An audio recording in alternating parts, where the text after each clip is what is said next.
우리는 요한복음을 지금 강해하고 있습니다. 그 중에서 네 번째, 다섯 번째 표적의 실제를 이번 주간에 우리가 배우고 있습니다. 복음은 복된 소식입니다. 복음을 알려고 하면 복이 무엇인지 알아야 복음을 알 수 있습니다. 성경은 모든 만물을 하나님께서 지으시고 그 지으신 모든 만물들이 하나님의 복받는 대상이 되기를 원하셨습니다. 그래서 창세기 1장에 보면 우리 하나님께서 만물을 만드셔요. 하나님께서 만물을 만드셨다 하는 게 믿어지면 그 다음에 성경이 믿어집니다. 근데 이게 안 믿어지면 그 다음에 잘 안 믿어집니다. 한번 물어봐야지. 하나님께서 만물을 지으셨는 게 믿어진다? 손 들어봐. 손 들어봐. 안 믿어도 들면 안 돼. 손 내리셔. 안 믿어진다. 왜 없지? 이거 없으면 안 되는데. 솔직히 없어요? 다 믿어져요? 예, 그러면 이제 설교할 수 있을 것 같아요.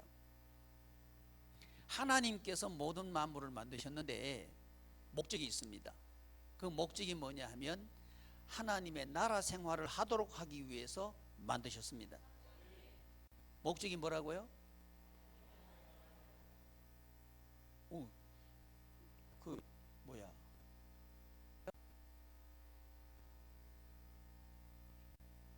필준이 옆에 친구 이름, 필준이 친구 이름 뭐냐?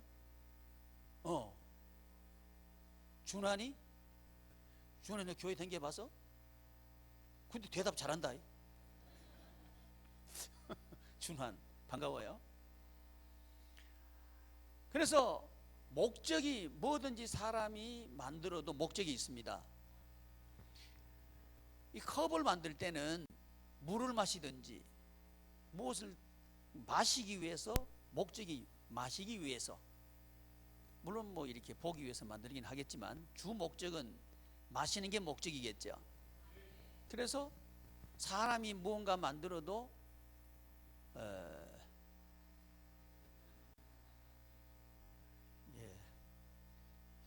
지금 엔지니어가 왔다 갔다 해요. 사람이 만들어도 목적이 있습니다. 그리고 또 그 목적에 적합하도록 만들어요. 그리고 또 그 목적에 적절한 재료를 써요. 사람이 만들어도 그렇게 하고, 그거 만들기 위해서는 설계를 하고, 이 설계도에는 구조도 거기 들어가고, 또 기능도 거기 들어가고, 그 재료도 거기 들어가고, 또 크기도 거기 들어가고, 다 들어가요. 그게 설계도예요. 사람이 만들어도 그렇게 만들죠. 우리 하나님께서 세상을 만드셨어요. 그렇다면 우리 하나님께서 이 세상을 만드실 때 구조를 설계하셨고, 기능을 설계하셨고, 재료를 설계하셨고, 또 모든 것들을 다 합해서 어떻게 작동하는가 하는 작동의 원리도 그 안에 있단 말이죠. 그게 창세기 1장에 다 들어와 있는 거예요. 그게 창조입니다.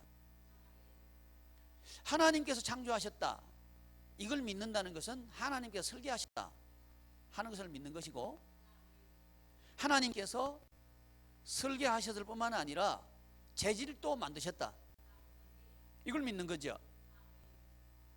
그래서 하나님의 창조를 믿는다는 것은 우연히 세상이 존재했다 하는 것은 부정하는 겁니다. 진화론자들이 우연히 물질 세계가 만들어졌다 하는 것을 배경한다는 얘기죠. 학교에서는, 야 연우야, 학교에서는 창조 배우냐 안 배우냐? 안 배워요. 뭘 배워요? 아직 안 배워요. 민석이는 진화 배웠냐? 아니요. 네. 진화만 배우죠. 그게 뭐냐 하면, 이게 우리나라 교육이 좀 바뀌어야 돼요. 다양성을 얘기하려고 그러면 창조도 가르쳐야 돼요. 이게 맞는 겁니다. 근데 창조 안 가르치죠. 그러니까 다양성을 추구한대. 엉터리요.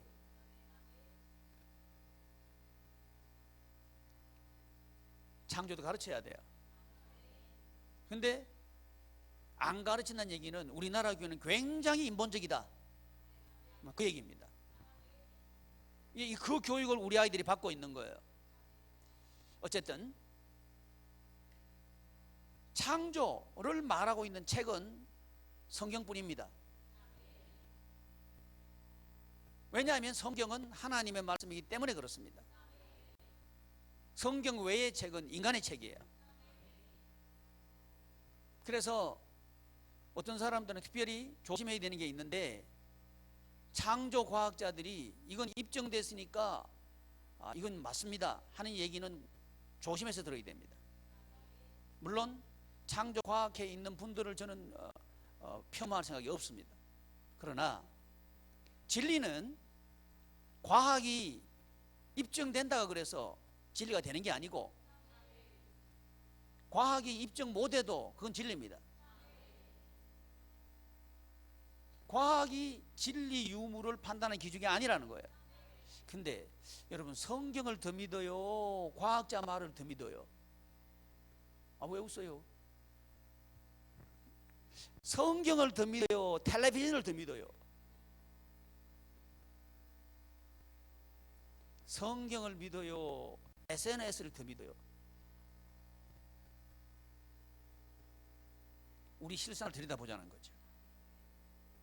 덮어놓고 말하지 말고, 우리의 삶을 정말 고치고 싶다면 냉정하게 우리의 현실 앞에 서야 합니다. 왜냐하면 우리 인생은 내 인생이기 때문에 그래요. 추상도 아니고요, 이론도 아닙니다. 우리 인생은 실제입니다. 실제적으로 하나님이 지으셨다, 이걸 믿는다고 하는 것은 하나님의 설계를 믿는 겁니다. 하나님이 창조하셨다 하는 것을 믿는 것은 하나님의 의도를 믿는 겁니다. 그건 뭐냐면 하나님의 나라를 위해서, 하나님의 나라 생활을 하도록 하기 위해서 세상을 만드셨다 하는 거죠. 우리가 잘 아는 대로 우리 하나님께서 만드신 세상은, 첫째 빛을 만드셨고, 둘째 날은 궁창을 만드셨고, 셋째 날은 땅과 땅의 채소들을 만드셨고, 넷째 날은 일월 성신을 만드셨고, 다섯째 날은 하늘새, 바다 물고기 만드셨고, 여섯째 날은 가축과 사람 만드셨고, 이게 세상이에요. 그렇다면 이 모든 것들은 어디에 쓰임받기 위해서 하나님께서 만드셨다? 하나님의 나라 생활을 위해서 하나님께서 만드셨다. 이 모든 것들을 우리 하나님께서 만드시고 난 뒤에 그 만물들을 인간에게 위탁하셔요. 그러면서 하나님이 이끌고 오셔요. 동물들을 이끌고 오시고, 이끌고 오셔서 이름을 지으라 그래요. 이끌고 오신다, 이 말은 우리 하나님께서는 지어놓으시고 가만 계시는 분이 아니고 섭리하시는 분이다. 이 세상은 우연히 사람을 만나는 것도 아니고 현상이 일어나는 것도 아니고 하나님의 섭리다. 하나님께서 이끌어 오신다 하는 것을 처음부터 하나님이 말씀하셔요. 섭리하시는 하나님, 이 말은 만드셨을 뿐만 아니라 그것을 움직이시는 분이 하나님이다 하는 이야기를 하고 있는 거죠. 목적은 이름 지으라고. 누가? 사람이. 근데 이 사람은 하나님의 형상과 모양대로 지음을 받은 하나님의 자녀입니다. 처음부터 하나님은 인간을 하나님의 자녀로 지으셨습니다. 그 하나님의 자녀인 사람에게 하나님께서 만물을 맡기셔요. 그러면서 이름 지으라, 이 말은 통치하라는 얘기입니다. 한상아, 이름 지으라는 말이 뭔 말이라고? 옳지, 잘한다. 통치하란 말이에요. 통치하란 말. 한상이 모르죠? 오늘 처음 알아요. 통치하란 말이에요. 통치가 뭐냐 하면 그게 하나님의 나라예요. 하나님의 나라는 하나님께서 통치하는 것, 이게 하나님의 나라입니다. 하나님께서 통치하시는 행위 자체, 이게 하나님의 나라고요. 하나님께서 오셔서 일하시는 거, 이게 하나님의 나라랍니다. 일하실 때 나타나는 게 뭐냐면 하나님께 영광이 나타나는 거죠. 그래서 우리가 하나님께 영광을 돌려드린다 할 때 우리가 무슨 작동을 해가지고 하나님께 영광이 되는 일을 할 수는 없습니다. 하나님께서 오히려 우리에게 오셔서 일을 하실 때 하나님께 영광이 되는 거죠. 근데 그 공로를 우리한테 돌려주시는 거예요. 그 상을 우리한테 돌려주시는 거예요. 그래서 우리에게 상을 주시겠다고 하시는 분, 그분이 하나님이에요. 그 사람의 이 세상을 살아가는 목적이 뭐냐 하면 하나님을 영화롭게 하고, 내가 잘 먹고 잘 사는 게 목적이 아니에요. 하나님을 영화롭게 하고, 하나님을 영화롭게 한다는 말은 내가 할 수 있는 게 아니고 하나님께서 나에게 오셔서 나를 쓰시면 나를 통해서 하나님의 영광 받으신다, 이런 얘기입니다. 이게 하나님께서 만드신 영광 받으심의 원리예요. 그래서 하나님께서는 우리를 통해서 영광 받으시겠다는 얘기는 우리에게 상 주시겠다는 얘기예요. 우리에게 상 주시기 위해서 하나님은 우리에게 친히 오시고 오셔서 일하시겠다는 겁니다. 그걸 기록하고 있는 게 복이에요. 모든 만물을 만드시고 난 뒤에 하나님께서는 복주사 거룩하게 하는 일을 하셔요. 이게 안식 개념입니다. 그러니까 안식은 만물을 만드시는 일은 쉬어요. 그러나 새로운 일을 하셔요. 그게 뭐냐면 복 주는 일은 하셔요. 그래서 구별을 하는 거예요. 거룩은 구별입니다.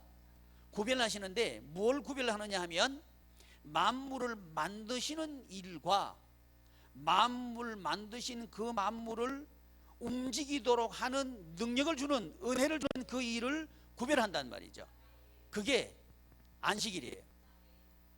그래서 안식 개념은 쉬는 개념만이 아니고, 쉬는 것은 만물을 만드시는 일은 쉬어요. 그 대신 이 하나님께서 만드신 그 천국 생명의 생태계, 이게 창조입니다. 천국 생활을 할 수 있는 생명 생태계를 만드신 후에 그 생태계를 움직이는 동력을 주셔요. 그게 안식이라고요. 동력을 그게 복인데, 복이 뭐냐? 이 복 개념부터 정리해요. 지금 내가 뭘 설명하려고 하느냐 하면 복음 설명하려고 지금까지 하고 있는 거예요. 복음을 알려고 하면 복을 알아야 돼요. 자, 여러분, 성경을 보면 복이라고 하는 단어가 제일 먼저 사용된 게 동물이에요. 동물에게 복을 주셔요.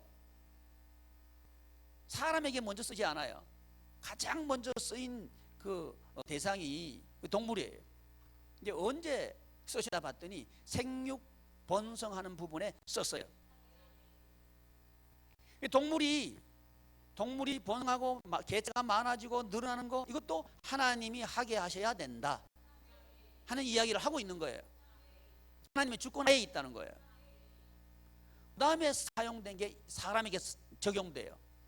사람에게 쓰실 때는 두 가지 측면에서 쓰셔요. 하나는 생육, 번성, 충만을 이야기할 때 그때 복이란 개념이 적용돼요. 그러니까 우리가 자녀를 생산하고, 육신적인 자녀 말이죠. 그리고 영적인 자녀를 낳고, 이 부분을 포함합니다. 이것이 복이에요. 생육, 번성, 충만, 창세기 1장 28절. 그리고 정복, 다스림, 이건 땅에 대한 얘기예요. 땅. 이 세상에서 일어나고 있는 수많은 일들을 사람 보고 네가 정복해라, 그리고 네가 통치해라. 정복과 통치의 개념을 담은 게 뭐냐면 이름 지어라 하는 거예요. 우리 하나님께서 모든 동물들을 이끌고 와가지고 아담 보고 이름을 지어라 그래요. 그게 뭐냐? 네가 정복해라는 얘기예요. 그럴 때 하나님의 나라 생활을 할 수 있다. 자, 제가 조금 전에 하나님 나라를 정의했어요. 뭐가 하나님 나라라고 그랬죠? 하나님께서 통치하시는 것. 자, 그런데 우리 하나님께서 사람을 이끌고 와, 사람에게 동물들을 끌고 와서 네가 이름을 지어라 그랬죠. 이름은 누가 짓게 돼 있어요? 사람이 짓죠. 사람이 짓습니다. 그런데 이 성경 보면 이 사람이 짓는 이름이 곧 그 이름이 되었더라. 그렇게 성경 기록해요. 그 무슨 얘기냐면 하나님께서 짓고 싶었던 이름을 인간이 지었다 이 말이죠. 그러니까 그 이름이 됐다 이 말이에요. 이럴 때 이 인간이 이름은 지었지만 인간은 하나님의 뜻을 따라서 이름을 짓게 된 거죠. 요게 통치 개념이에요. 그래서 인간이 이 세상을 살아가지만 인간이 자의적으로 무한 자유, 여러분 인간에게는 무한 자유가 주어지지 않았습니다. 한정된 자유예요. 주어진 자유예요. 그걸 청직이라 그래요. 우리 하나님이 주인이고 우리는 위임받은 주인이에요. 그래서 우리는 위임받은 사람입니다. 그래서 돈도 위임받은 사람이에요. 우리가 돈을 써요. 근데 그걸 하나님의 뜻대로 쓰면 돈은 좋아해. 로마서 8장에 보면 만물들이 고대한다 그랬어요. 누가 나타나기를 고대하느냐 하면 하나님의 자녀들이 나타나는 걸 고대해요. 사람 나타나는 걸 고대하는 게 아니요, 하나님의 자녀 나타나는 걸 고대해요. 하나님의 자녀란 말은 하나님의 생명이 있는 사람이 하나님의 자녀다. 하나님의 영이 있는 사람이 하나님의 자녀다. 성경 그래 놨어요. 그러니까 하나님의 영에 이끌리는 사람, 이 사람이 교회 다니는 사람 아니요, 교회 다니는 사람이라고 하나님의 자녀다 우기지 말아요. 하나님 자녀 맞기는 맞아요. 근데 그 일할 때 하나님의 뜻에 따라서 하면 그 만물은 좋아해요. 근데 하나님의 자녀긴 자녀인데 그 일을 할 때 지멋대로 해버렸다, 이건 만물이 기뻐하지 않아요. 이게 만물들은 그걸 안다고요. 그래서 만물이 탄식하는 것은 만물이 탄식한대. 우리는 탄식 안 하잖아. 복이 뭐라 그랬죠? 하나님께서 씨와 땅에게 유익한 일을 행할 능력을 주시는 게 그게 복이에요. 그게 창세기 1장 28절에 기록된 복입니다. 현상이 아니에요. 일할 수 있는 능력 받는 게 그게 복이라는 거죠. 그걸 안식일 날 하나님께 주신 거예요. 이유가 뭐냐? 하나님께서 만드신 만물을 통치하라고 능력을 주신 거예요. 그래서 그 사람이 그 만물을 통치할 때 비로소 이 세상은 하나님의 나라가 되는 거죠. 이런 목적으로 하나님께 만물을 만드셨다는 거예요. 그런데 아담이 범죄하죠.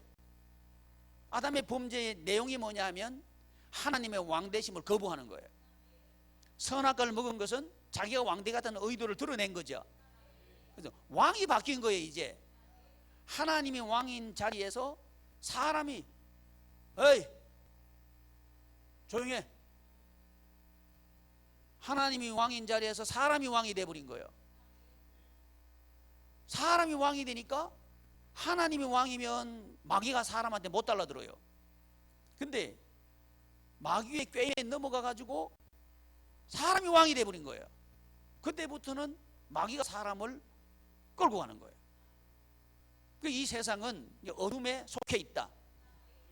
이 어둠에 속해 있는 것은 이 어둠의 권세 잡은 자 사탄 마귀한테 지금 이 세상은 끌려가고 있는 거예요.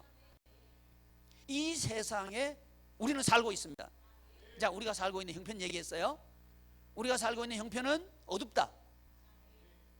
어두운 원인이 뭐냐? 주인이 내가 돼버려 그렇다. 인간이 돼버려서 그렇다. 세상이 주인이 돼버려서 그렇다. 그래서 세상 중심, 인간 중심, 이것이 죄라는 거예요. 그게 선악과 먹은 사건입니다. 그래서 사람들은 생각만, 그 다음부터는 생각하면 자기 입장이 생각하는 거예요. 말하면 자기 유리하도록 말해요. 자기 불리한 말은 다 빼요. 자기 유리한 말만 자꾸만 하는 거예요. 처음에 말할 때는 아이고 이건 내가 좀 낯이 좀 간지럽네, 내가 잘못한 거 다 빼고 나 잘한 것만 얘기하고 있으니 참 이건 나도 그렇다. 처음에는 그래요. 근데 그게 습관이 되면요, 그 당연하게 생각해요. 뭐 나만 그런가? 다른 사람도 다 그렇게 말하지 뭐, 이렇게 생각을 해요. 그러다가 조금 지나면 착각을 해요. 나는 다 잘했고 다른 사람은 다 틀렸어. 요 착각하는 게 혹시 우리들은 아닌가? 지금 그걸 지금 우리에게 우리 주님께서는 들춰내고 있는 거예요. 복이라는 개념, 복이라는 개념. 교회 나오면 복 받습니다 할 때 그 복은 도대체 뭐냐 이거예요. 성경이 말하는 복은 시와 땅에게 유익한 일을 행할 능력 받는 게 그게 복이다. 현상이 아니에요. 땅 샀는데 하나님의 은혜로 땅값 올라갔습니다. 말이 안 돼. 아멘. 내가 집을 샀는데 하나님이 안 도와줘가지고 집값이 똑 떨어져 버렸습니다. 하나님 좀 이거 올려주세요. 그 말이 안 돼. 그건 성경적인 복이 아닙니다. 그건 세상의 복이에요. 여러분 집값 올라가는 거요. 교회 안 나오도 올라가요. 사업 잘 되는 거요. 교회 안 나오도 사업 잘 돼요. 왜 아멘 안 해? 사업 잘하는 사람은요 교회 안 나온 사람이 더 잘해요. 안 그래요? 그거 아니라는 거예요. 그게 복이 아니라는 거예요. 그 오히려 그건 어둠에 속한 사람들의 복이에요. 근데 그게 교회에 들어와 버렸다는 거예요. 그걸 세속주의라 그러고 인본주의라 그래요. 그걸 악이라 그래요. 그게 복이 아니요. 진짜 아멘이에요? 그럼 복은 뭐예요? 시작.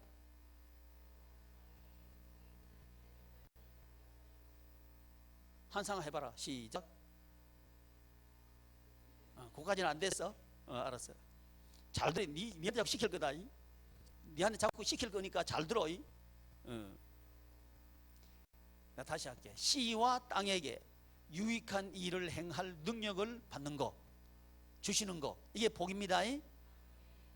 지금 안 물어보니까 걱정하지 마라. 유익이 뭐냐 이거예요. 시에게 유익이 도대체 뭐냐 이거예요. 또 땅 얘기는 돈 얘기입니다. 돈 관계에서 도대체 유익이 뭐냐 이거예요. 유익이 뭐냐. 세상은 소유가 늘어나면 복이라 그래요. 소유가 늘어나면. 그런데 하나님의 나라는 소유 개념이 아니에요. 관계 개념이에요. 무슨 개념이라고요? 관계 개념. 그래서 천국 생활은 돈이 아무리 많아져도 관계가 나쁘면 안 된다. 이게 성경이에요. 돈 아무리 많아도 관계 나쁘면 싸워요. 그게 무슨 소용이 있냐 이 말이에요. 그건 유익이 아니라는 거예요. 그럼 유익은 뭐냐? 좋은 관계에서 돈 벌자. 아멘.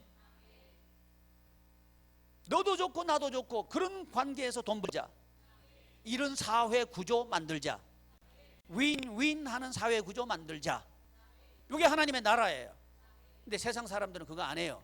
왜? 자기 중심이니까. 내가 부자가 돼야 돼요. 그러려고 하면 경쟁이 해야 돼요. 다른 사람보다는 내가 앞서가야 돼요. 그래서 고등학교 졸업하면 즉시 대학교 가야 돼.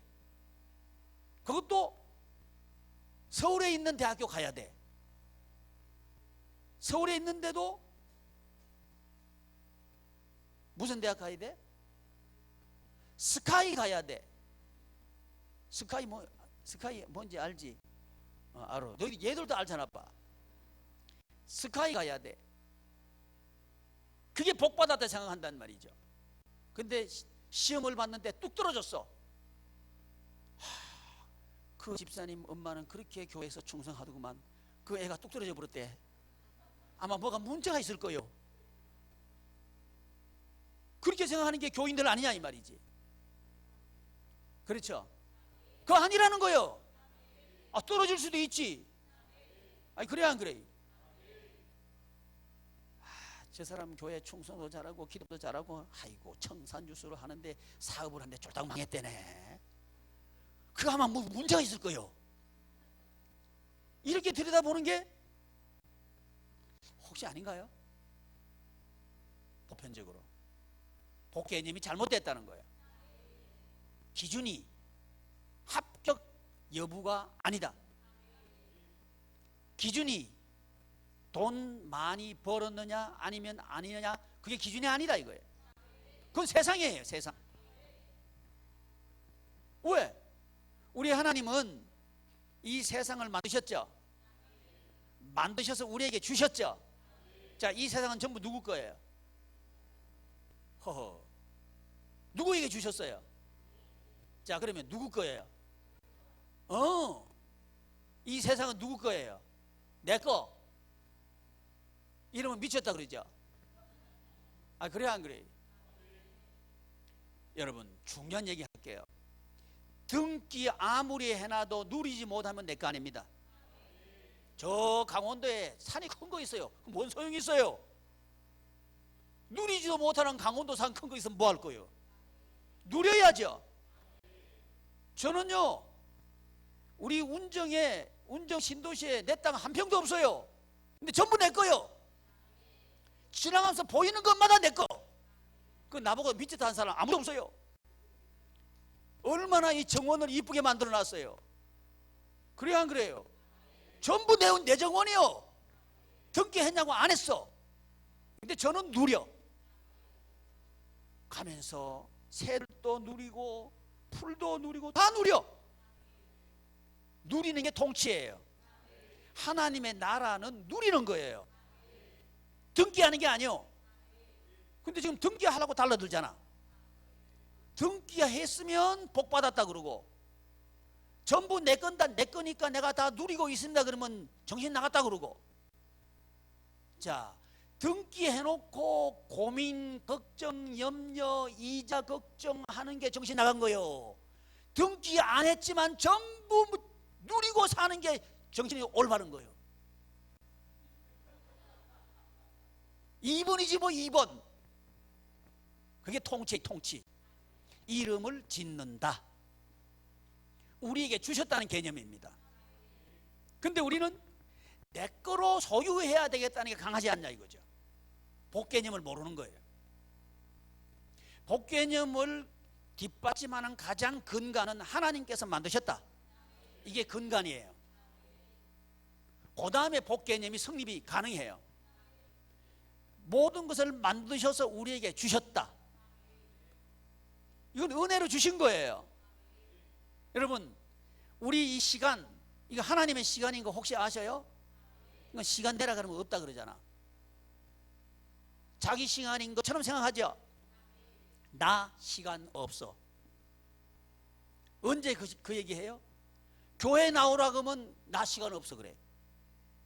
밥 먹으러 가자, 시간 있어. 없어도 있어. 만들면 되는 거니까.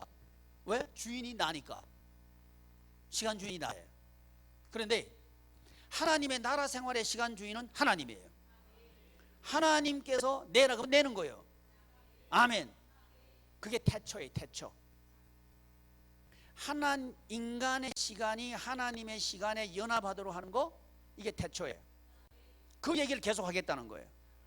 그걸 요한복음에서 영생이라고 한 거예요. 영생. 그래서 영생을 얘기하면서 요한복음 1장 1절에 어떻게 시작해요? 태초에 이렇게 시작하는 거예요. 태초에 말씀이 계시니라. 이 말씀이 하나님과 함께 계셨고, 이렇게 시작한단 말이죠.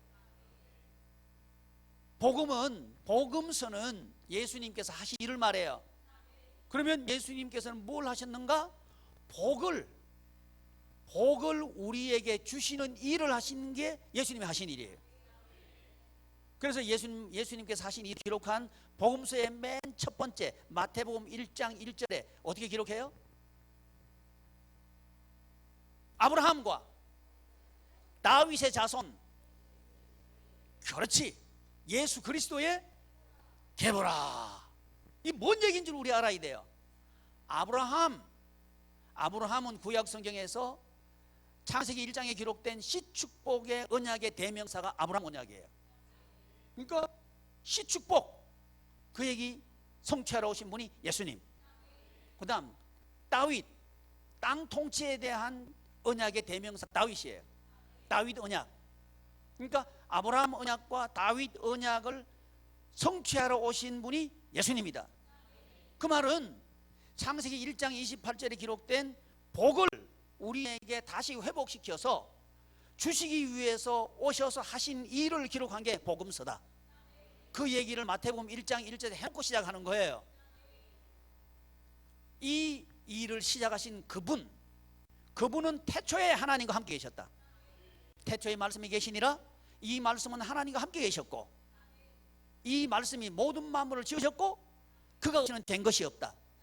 그 안에 생명이 있었다. 이 생명은 사람들의 빛이다. 이 빛이 어둠에 비쳤지만 어둠이 깨닫지 못하더라. 그러나 영접하는 사람, 곧 그 이름을 믿는 자들에게는 하나님의 자녀가 되는 권세를 주셨다. 뭘 주셨다? 하나님의 자녀, 씨가 되는 권세를 주셨다. 그래서 이 복음서는 두 가지 얘기하고 있는 거예요. 하나님의 씨, 예수님이 하나님의 자녀가 된 씨, 양자들을 어떻게 하나님의 나라 생활을 하도록 예수님께서 하셨는가, 이것을 기록하고 있는 게 복음서예요. 그게 복된 소식이라고 하는 거죠. 소유를 가지고 만드는 게 아니고 은혜로 만든다. 그분은 예수님이고, 예수님은 누구냐? 하나님이다. 예수님이 하나님이신데 그분은 메시아다. 메시아는 구원자란 얘기예요. 어디서? 어둠에서 구원하실 분. 어디서? 사망에서 구원하실 분. 그래서 요한복음의 이미지는 어둠에서 빛으로, 사망에서 생명으로. 그게 영생 개념이고, 너희들은 세상의 빛이다. 나는 세상의 빛이다. 지금 5번째 표적의 실제에서 나는 세상의 빛이다. 나는 생명의 떡이다. 그런데 어디서 내려왔노? 하늘에서 내려왔다. 내 말을 믿으면, 두 말을 믿는 거예요. 여기 그래놨죠. 내 말에 거하면 그랬죠. 31절 시작. 8장 31절요. 시작.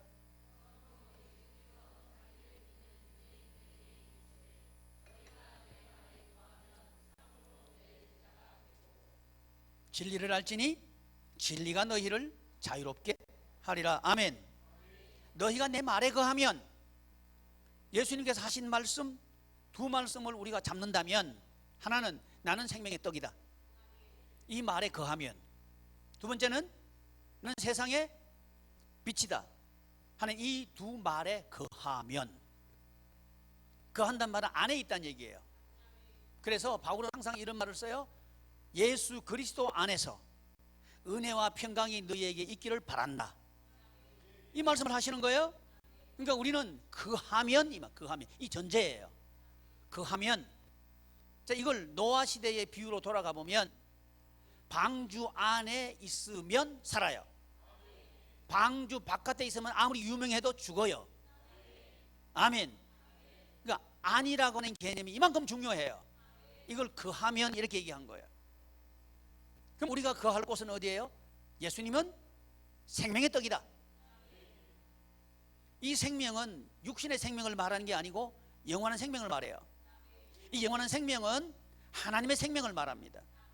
근데 하나님의 생명이 뭔지 우리는 몰라요. 왜냐하면 하나님의 생명은 신적인 요소입니다. 이 하나님의 생명을 인간들이 알 수 있도록 우리 예수님께서 드러내 보여주신 거예요. 그게 뭐냐면 빛이에요. 빛. 이 나는 사람들의 빛이다 할 때 이 빛, 이 빛이라고 하는 단어하고 하나님께서 모든 만물을 만드실 때 첫째 날 만드신 게 빛이죠. 이 빛과 같은 개념이에요. 첫째 날 만드신 빛은 오르라고 하는 단어를 썼어요. 생명력. 그러면 예수님께서 나는 사람들의 빛이다 할 때 이 빛은 사람들의 빛이다. 근데 예수님 안에 뭐가 있었어요? 생명이 있었어요. 같은 개념이라고 하는 거죠. 그래서 이 생명이 영원토록 지속되는 세상, 그게 영생이에요. 그래서 요한복음의 영생은 마태, 마가, 누가복음에서는 하나님의 나라예요. 하나님의 나라가 뭐냐? 내용을 보니까 영생이더라. 영생은 어떻게 하면 되는데? 생명이 빛으로 나타나는데, 이 빛은 어둠에 비치면 알게 된다. 근데 그 빛이 뭔데? 나는 생명의 떡이다. 예수님이 하신 일이 생명이란 얘기죠. 그러니까 예수님이 하신 일을 먹으면 산다는 얘기예요. 예수님이 하신 일은 뭐예요? 십자가와 부활. 우리를 위해서 십자가를 지시고, 그런데 죽는 줄 알았는데 살아나셨다. 이게 예수님이 하신 일이에요. 요한복음은 끝난 것 같았는데 살아났다. 이게 요한복음 표적의 흐름입니다. 흐름. 포도주가 떨어졌어요. 끝난 줄 알았어요. 근데 예수님이 오셔가지고 더 좋은 포도주를 공급하셔요. 물로 포도주를 변화시키는 첫 번째 표적. 끝난 게 아니라고 하는 거죠. 왜? 예수님이 하나님이기 때문에 그렇다. 뿐만 아니라 예수님은 메시아이기 때문에 그렇다. 구원자이기 때문에 그렇다. 그 구원자는 누구냐? 세상의 빛이다. 그리고 우리 예수님은 나도 세상의 빛이지만 너희도 세상의 빛이다. 너희는 세상의 빛이고 너희는 세상의 소금이다. 그러죠? 그러면서 내가 세상에 비친 것처럼 너희도 세상의 빛이다. 내 빛을 비추어서 어둠에 있는 사람들을 빛으로 옮겨라. 이게 우리가 살아가는 의미이다. 이게 바뀔 때 돈 벌어 들이는 게 내가 살아가는 것이다, 목적이다, 이게 아니고 빛을 비추는 게 내가 살아가는 목적이다. 그럴 때 거하게 되는 겁니다. 어디에? 예수님께서 하신 말에 거하게 되는 거예요.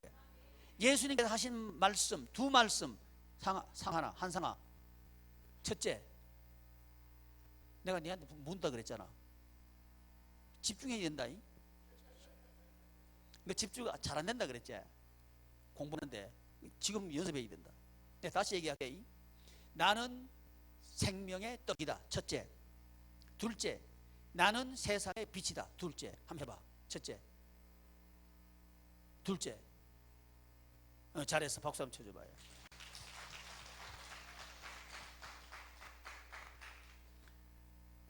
이게 거하는 거예요. 그 말씀을 믿는 게 거하는 거예요. 그럴 때 진리를 알게 된다 그랬어요. 진리는 뭐냐 하면 말씀하신 그것이 그대로 이루어지는 진리예요. 그대로 안 이루어지면 그 진리 아니에요. 진리를 알게 된다. 말씀이 그대로 이루어진다 이 말이죠. 아멘. 우리 교우 여러분들에게 하나님의 말씀이 그대로 이루어지기를 축복합니다. 아멘. 그대로 이루어진다는 거예요. 그때서 비로소 알게 되는 게 있습니다. 진리를 알지니 진리가 너희를 자유케 하리라. 자유를 알게 된다는 거죠. 그래서 네 번째 표적, 다섯 번째 표적의 실제는 뭐냐?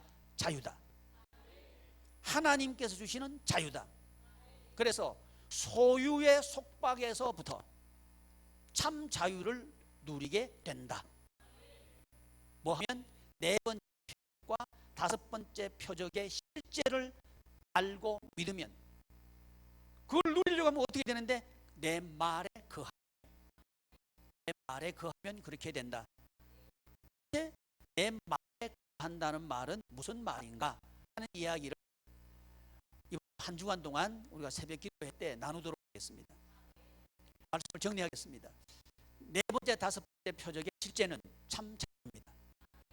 참 자유는 생명의 빛이다, 나는 생명의 빛이다 하는 이 두 말씀 안에 거할 때 이게 됩니다.